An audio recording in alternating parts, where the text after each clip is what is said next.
ओहो, ये हशमत भी ना जाने कहाँ गायब हो जाता है, काम के वक्त ही गायब होता है। तो तुझे पता है? अरे शायद चाचा जानने में पता होगा। अरे मालूम हुआ है उनकी तशरीफ लाने का सबब ये है कि उन्होंने मेरे लिए बीवी तलाश कर ली है। बिल्कुल। अब कहने की ज्यादा गुंजाइश है ही कहाँ? सब कुछ आपने बयान किया, बिल्कुल ठीक था। एक एक बात तो कह डाली। कहीं से कोई रोशनी दिखाई नहीं दे रही। अरे हुजूर, लेकिन मुनीर साहब आखिर इससे कौन सी मुसीबत आ गई? और ये रोशनी का क्या किस्सा भाई? यार अरे मेरे अब्बा हुजूर नवाब बन्ने मियां के साथ मेरे लिए बीवी लेके आ रहे हैं। अरे वो मुबारक हो हुजूर, इसमें परेशान होने की क्या बात? अरे तुम नहीं यार रहमत, तुमने मेरा मुसीबत से पीछे छुड़ा दिया ना तो जिंदगी भर गुलामी लिख दूंगा। लेकिन हुजूर, मैं जब किसी काम पर अड़ जाता हूँ तो मजाले कोई मुझे रोक दे। अरे वैसे मैं अपनी तारीफ नहीं कर रहा हूँ, लेकिन जहाँ तक अपनी जालसाजी और मक्कारी का ताल्लुक, अपना इस दुनिया में कोई सानी नहीं। बड़े वो रहे मेरे ख्वाबों की मलिका। जल्दी आओ। मुनीर, क्या ये सच है कि तुम्हारे अब्बाजान घर वापस आ रहे और वो तुम्हारी शादी किसी और लड़की से करवाना चाहते? हाँ, ये सच है। और ये सुन के तो मेरे होश फाख्ता हो गए। रज़िया, मैं तो अपनी जिंदगी तुम पर निछावर करने के लिए तैयार हूँ।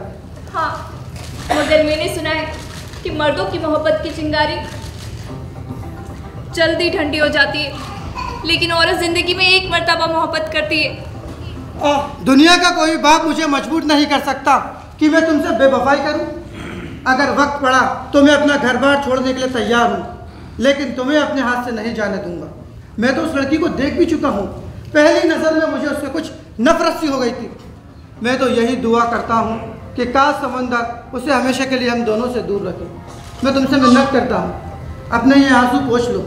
तुम्हारी आंखों में ये आंसू देखकर मेरा दिल डूबने लगता है कि मैं तुम्हारा अब्बा हुजूर और अभी सफर से मैं वापस आया और मैं तुमसे जो अभी कुछ सवाल करूं उसका जवाब पूरी हिम्मत से देना।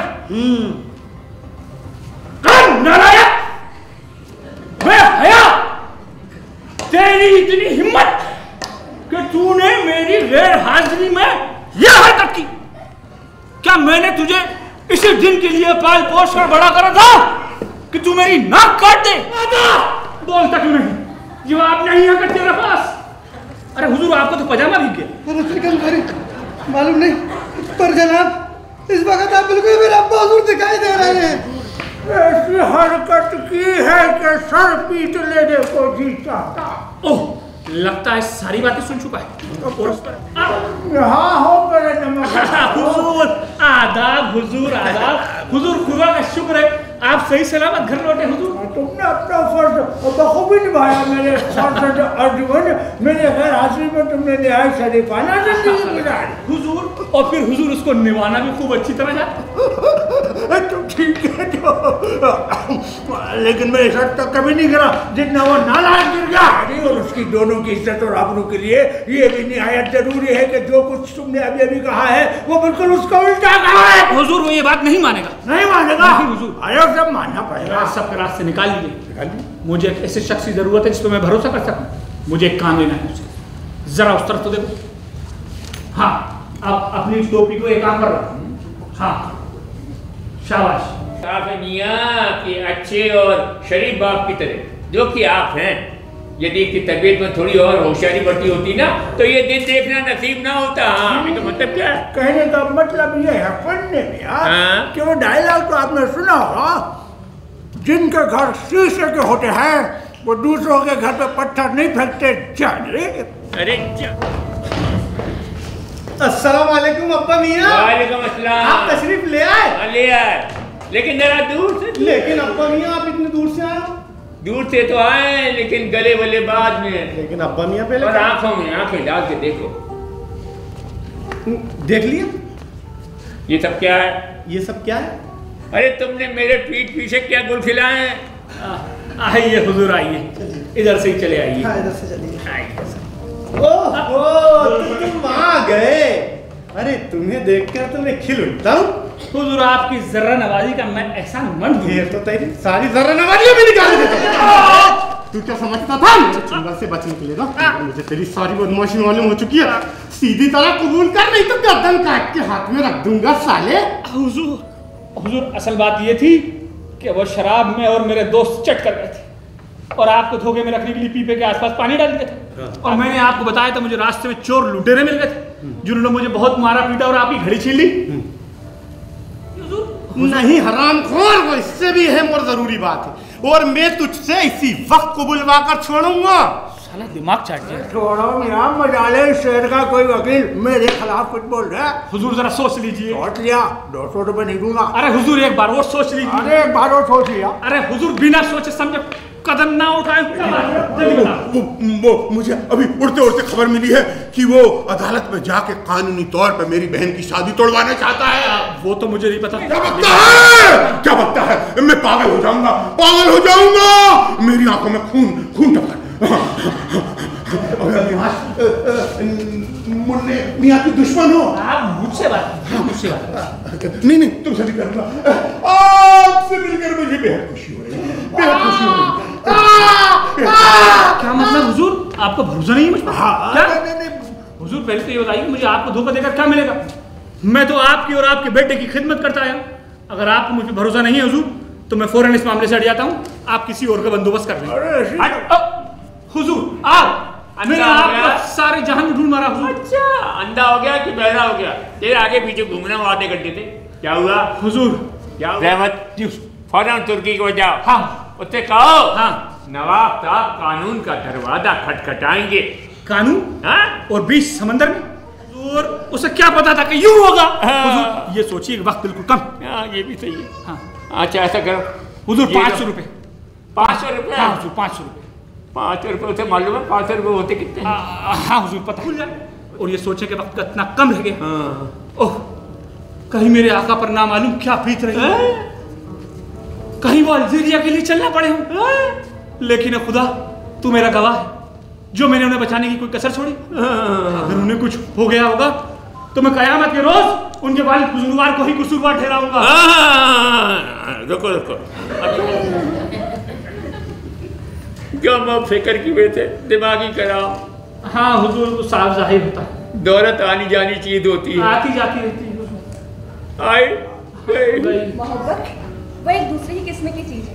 वहाँ जितने ही ज़्यादा खतरात बढ़ते जाते हैं, मुझ में उतनी ही ज़्यादा उनसे मुकाबला करने की हिम्मत बढ़ती जाती है। मेरे आका का भी यही हाल है।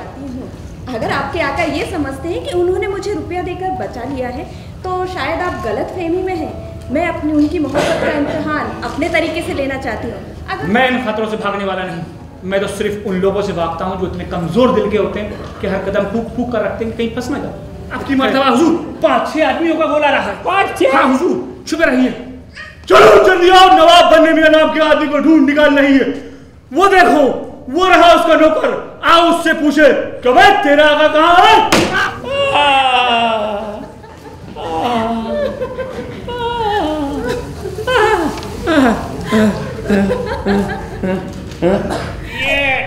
अजीब ही किस्सा था उस बुड्ढे का। बुड्ढा तो बिल्कुल खपती है।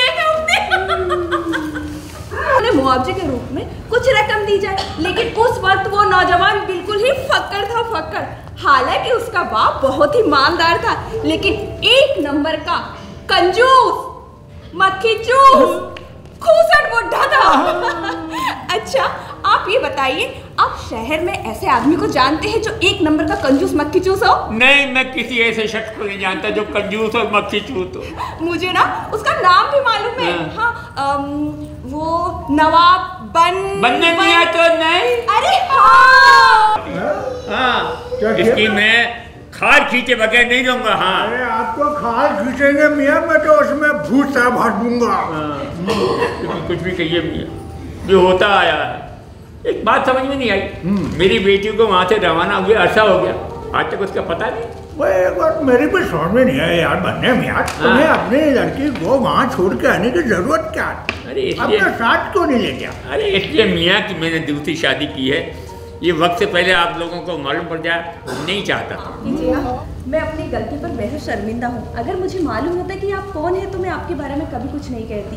मैंने तो आपके बारे में जितना सुना है उतना ही कहा है। अभी भी खाना बदोशी ने मुझे बताया है कि नीली इसी शहर में पैदा हुई है और निहायत आला किस्म के घराने से ताल्लुक रखती है और इसका असली नाम नीलोफर है। जब ये 4 बरस की थी ना तो खाना बदोशी से चुरा कर ले गए थे। उन्होंने मुझे इसका एक कंगन भी दिया। कंगन? हाँ दिखाना मियाँ, जिससे इसके असली माँ बाप को ढूंढने में आसानी हो सके। बन्ने मियाँ मेरी बेटी भी इसी बात में खो जी।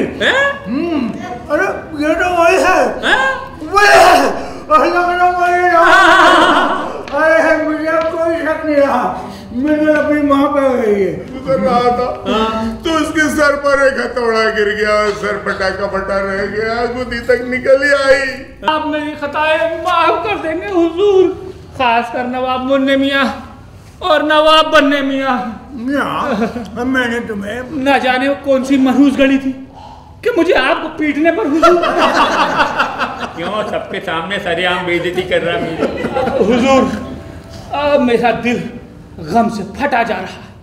मुझे जब भी ये ख्याल आता है कि मैंने आपकी ऐसी पिटाई की, ऐसी। हाँ खुशी के मौके पर आपसे गुजारिश है जी, आप इसकी तमाम लफ्ज़ों को माफ कर दीजिए। हाँ हुजूर। चलिए जैसा आप कहते हैं। जा रहमत, हमने तुझे दिल से माफ किया। चलिए तो इस खुशी के मौके पर खाना खा। आज का नाटक वास्तव में देखना मेरे लिए, मैं काफ़ी दिनों से इस नाटक का इंतज़ार कर रहा था। इसके कई शोज हुए लेकिन मेरी बदकिस्मती रही कि मैं कभी इस नाटक को देख नहीं पाया। कुल मिलाकर के नाटक बहुत अच्छा है और बड़ी स्वस्थ मनोरंजन और हास्य प्रधान नाटक है और बहुत अच्छा रहा शो। कारवां की एक पूरी यात्रा जो जहाँ से शुरू हुई उसके बहुत ही लंबे सफ़र का मैं साक्षी रहा हूँ। जो समकालीन रंगकर्म है इसमें नज़ीर की जो उपस्थिति है वो बहुत ही मैं अलग देखता हूँ, क्योंकि नज़ीर ने, यदि भीष्म साहनी पर फोकस होकर मैं कहूँ तो भीष्म साहनी का कोई भी ऐसा नाटक नहीं है जो कि नज़ीर ने नहीं किया हो। तो ये कारवां बहुत दूर तक जाता हुआ मुझे दिखाई देता है, क्योंकि मैं एक ही जगह लगभग 2.5-3 दशकों से रह के उनके इस कारवां का को तस्दीक करता रहा हूँ, देखता रहा हूँ।